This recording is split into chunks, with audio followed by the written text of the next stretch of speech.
Okay, good evening, afternoon. This is Dr. Brookins, and I am providing the asynchronous presentation for week 5. And so, as we jump into this, I want to start off with a few reminders. First reminder, you're receiving this asynchronously because I am attending graduation services for our 3 comprehensive high schools in our district. We have 2 graduations on Monday and 1 on Wednesday, and that is interfering or contradicting with the synchronous class that we have. So I have a colleague, well qualified colleague, who is going to facilitate the learning for the synchronous time on both Monday and Tuesday, and you will be in that session from about 7 to no later than 7:40. While you are in that session, that is synchronous or that live session, you're going to debrief your application projects. You'll be in breakout rooms for that. And then we will get into the chapter presentations. For Monday night class, you will be covering the political frame. And for the Tuesday night class, you will be covering the symbolic frame. And then you will close out with the week ahead, looking out ahead. For the breakout session debrief, I understand that everybody may not have completed their breakout session application project by the time that we convene, and that is perfectly fine. But you will still be able to get into the breakout session and debrief the project. And the debriefing of the project is going to be what did you learn about the role of the principal in collective bargaining, how will you behave as a leader, and what steps would you take to build relationships with your union stewards. You'll be in those breakout rooms between 12 and 15 minutes. After that, you will get into your chapter expert presentations. And then, like I said, you will close out with a looking ahead. As we think about what is coming up looking ahead, you do have a final project, and that final project, leadership project, is on resource allocation. So, with that particular assignment, what you're going to be doing is this graphic was shared with you probably during session 1. And this graphic is referring to this graphic here, strategic design for strong schools. And as you work through this, there is a link in the chapter, I'm sorry, not the chapter, in the slide deck that will take you to this document. I'm going to ask you to do a close read of this document because it's going to go into a little bit more detail around the components that make up strong schools: teacher collaboration, time and attention, instruction, talent management, and then educating the whole child. This link will take you to a document where you will be able to, like I said, do a close reading of those components that make up what we consider strong and effective schools. As you read that particular document, you're also going to reflect on these questions. Which practices of the 6 essentials of that framework that I just shared on the screen are present at your school site? What evidence informs your assessment and observations? What do you believe is the highest student need at your school? And then a couple more questions to guide that. So the first part of the assignment is doing a close read. The second part of the assignment is doing a reflection from the close read based upon your context. And then we're going to have you interview a school leader. As you interview the school leader, you're referring back to that same resource, that same framework for the design for strategic design for strong schools, and you're going to gather that leader's perspective around those components and how things are showing up at your school site. Given that information that you have gleaned from the reflection on the framework, the conversation with the school leader, you're going to use the 4 domains from Bowman and Deal to create a one-pager that will summarize your thoughts in a clear and concise manner. So you've done the reading, you've done the reflection, and that's connecting the reading to your site. You've talked to the school leader, and now you're going to use the 4 frames: political frame, symbolic frame, human resource frame, and the structural frame. to present your understanding of how that your school is poised to be a strong school. This project is worth 125 points, and I will review this when I'm back with you during week 6. But I just wanted to get this in front of you before we went too far. The presentation is available in the D2L learning management system. We will also make it available to you during the synchronous session. We'll put the link into the chat like we typically do, and that way you'll have access for that leadership project and getting in front of that. That said, now I'm going to transition and provide the content for session 5. So in session 5, we're going to continue to talk about budget and finance. And you were charged with finding out what is the per pupil dollar amount for your school or your school district. When we come back week 6, I'll have you drop that into the chat and we will do some comparison. Now, when we think about budgeting and finance, we do recognize that the financial piece of any district or any school site will go to support not only teaching and learning, but it's going to go to support different initiatives that the school may be a part of. Case in point, if you are a STEM school or a STEAM school, there are going to have to be some dollars allocated to that. If you're an AVID school, there are going to have to be some dollars to support that. If you're an IB school, you're going to have some dollars to support that. Professional development that supports your school improvement plan, there are going to be some dollars to support that.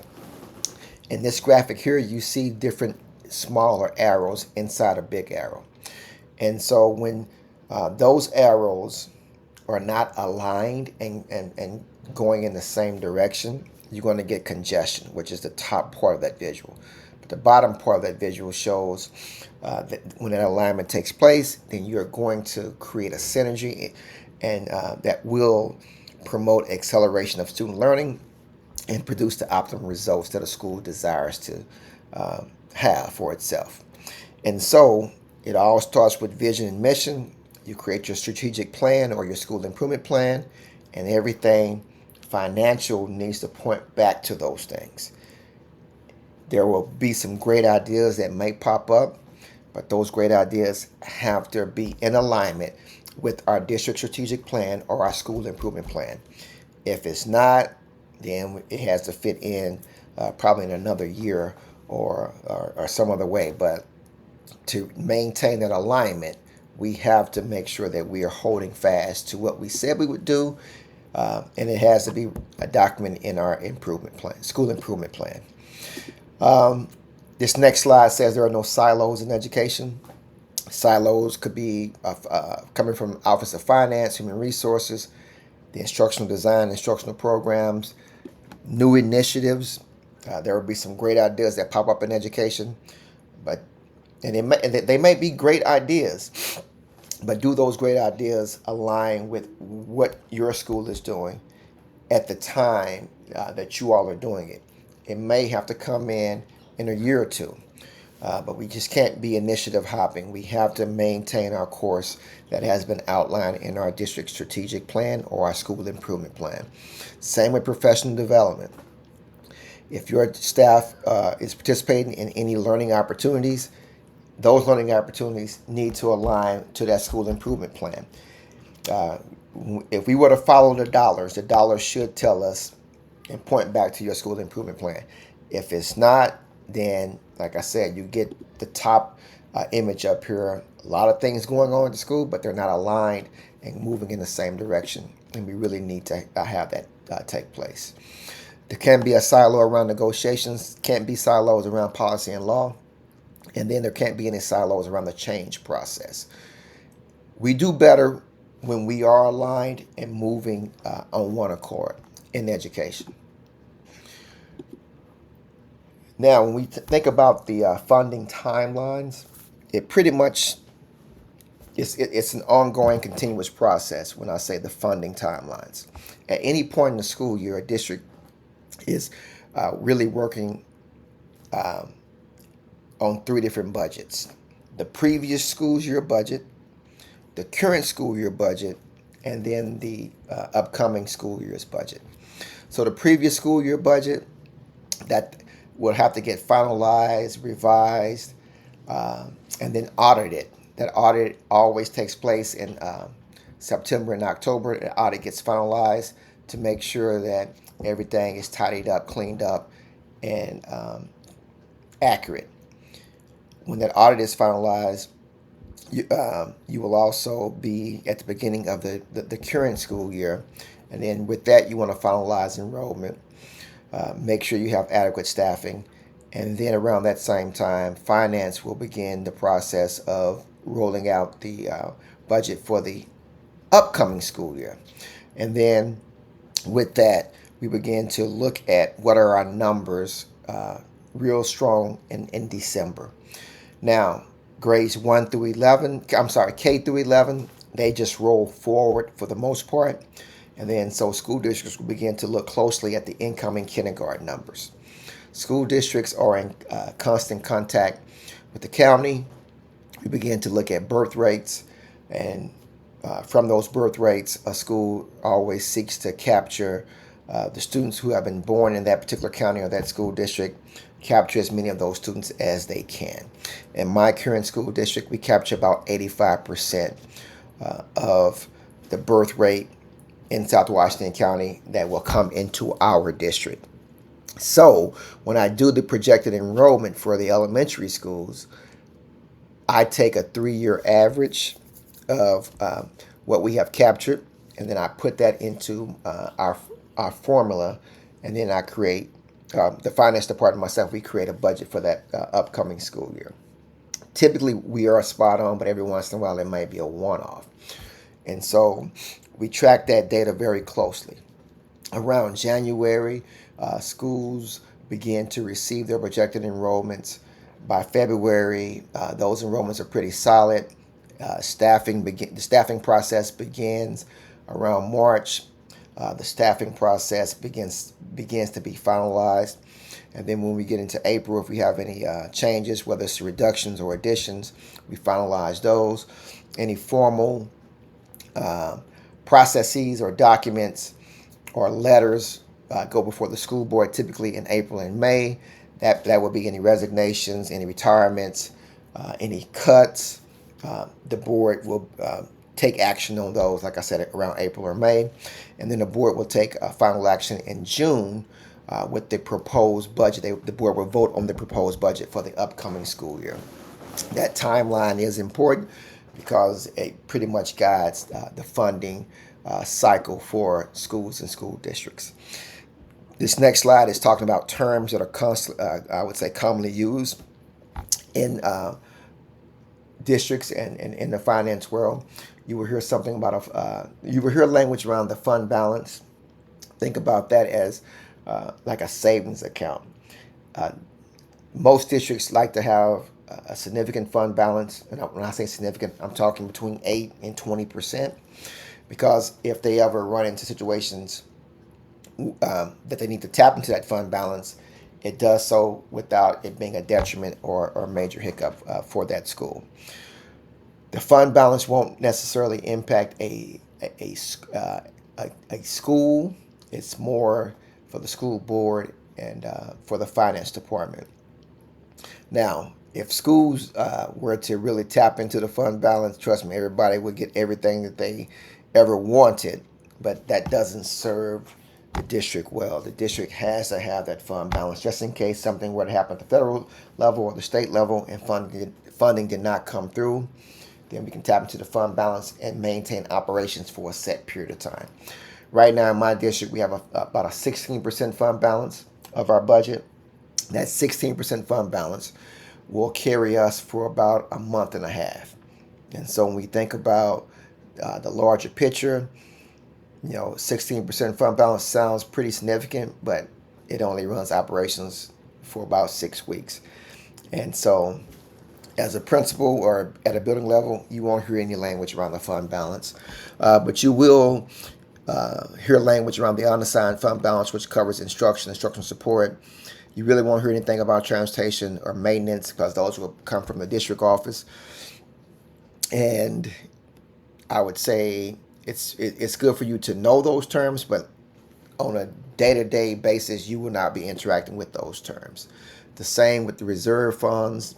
That will include school nutrition, community service, debt services, operating capital, safe schools, staff development. If your district does QComp, it will also be in that budget code and line item. But again, at a school level, you're really not interacting or interfacing with those terms. So, but the terms are there. That way, you at least have some familiarity with the terms. This next slide talks about how a basic dollar can be broken down for any district, and I would say pretty much any site level. So, out of every dollar that's spent, and remember, we said that the basic revenue that comes from the state Minnesota Department of Education or the state is $7,281 per pupil. That's the basic amount, and then we add to that. Well, this is how a dollar is broken down from that particular amount. 42% goes to classroom instruction. That's classroom teachers. 22 cents of a dollar goes towards special education. Facilities, another 12 cents. Student support, that's counselors, social workers, that's 11 cents. District support, that'll be your finance department, human resources. Um, that's about 3 cents on the dollar. Instructional support, teaching and learning, professional development, that's about 5 cents. And then administration would be your principals, assistant superintendent, that's about 3 cents. And so that's the breakdown of how a dollar is spent in the field of education. And this is pretty much the breakdown that will be consistent across any school in any district. We use this as part of our budget updates to the school board. Like I said, it's applicable to most schools and school districts. Out of that, the money that we receive, the expenditures pretty much go to salaries, wages, and benefits, which is that green and that purple. Then we get into supplies, and then the remaining amount goes toward capital. Your biggest expense is your teachers, and then you got custodial, clerical, and bus drivers, paraprofessionals, followed up by the administration. Remember that I've consistently said that your biggest resource in any system around education is going to be your people, your staff, and that's where it shows up there. Now, this next graphic is going to talk about managing change. And you may think, how does this fit in with talking about budget and finance? It fits in because everything points back to your mission and your vision. As you operate and actualize that mission and vision, you're going to bring people along on that particular journey. As you are bringing people along on that journey, you are really managing people and you're managing change. When we want effective change, we have to have a vision. We have to have people who have skills. We have to incentivize what we're doing. We have to provide the resources, and then we have to have an action plan to bring about that change. When we have no vision, but we have those other factors, it ends up with confusion. What are we doing? When we have a vision and we got a person with skills, a person without the skills is going to leave anxiety, even though the incentives are there, the resources are there, and an action plan is there. You get resistance when you don't have the incentives, and then you also get frustration when you don't have the resources, and then without an action plan, you end up with false starts. This graphic, even though I'm introducing it in the concept or the context of funding, this graphic is good for any type of leadership change that you will find yourself navigating. Next, we're going to talk about what does it mean to be a property rich or a property poor district. We've on this slide we've highlighted certain terms about the property wealth of a district, and then you see terms highlighted around commercial and industrial properties, and then you see highlighting of residential properties. And so you have a difference in commercial properties and industrial properties, and then residential properties. Both types of properties have to pay taxes and contribute to the districts within that particular area. And so you become a more of a property rich district when you have a nice balance between commercial and industrial and also residential. But if you have more residential, less commercial, less industrial, you do have some disadvantages. Case in point, I work in South Washington County schools. There was a city in our district by the name of Woodbury. Woodbury has a lot of businesses. When you're driving down 94 and you look to your right and headed east, you look to your right, you see an outlet mall there. You see uh, Cabela's, you see Home Depot, you see a strip mall. All those businesses do not contribute to our district because that's considered north of of Washington County, and so those businesses, they benefit Stillwater and District 622, North St. Paul, Oakdale, Maplewood. I didn't learn that until I joined the district. We are South Washington County, and so we have more residential properties in our district than we have businesses. Actually, it's only a handful of businesses that actually contribute to the funding for our district. And so, when you begin to look at districts from that particular vantage point, it it presents a different narrative. So, even though the median value of a home in our district is about 470,000, and we are comprised mostly of residential properties, we're not being able to tap into the businesses and the revenue that could come from that. And so I wouldn't consider us a property poor, but we're definitely not a property rich. This next graphic provides some data on the annual cost to the residential or business tax base for contributing to those different districts. And as you see here, Hopkins is 365, Minneapolis is 381. And then you get to districts like St. Francis, 811, Rochester, 777. Think about Rochester and the Mayo Clinic and some other businesses around there. Forest Lake is 660, White Bear Lake is 684, Anoka Hennepin, 970, Centennial, 1,137, and Fridley. And so when we think about that basic amount that the state provides to every school district per pupil, these dollar amounts are on top of that. And so you see how, based upon where that district is located, how they get additional monies, and all of a sudden the per pupil amount, it begins to vary based upon where a school or a school district is located. We will cover that at a different time. We won't talk about the lawsuit there. I think that'll be it for our time this evening. And I encourage you all to kind of think about some of the things that have been shared here. And we will pick it up in session.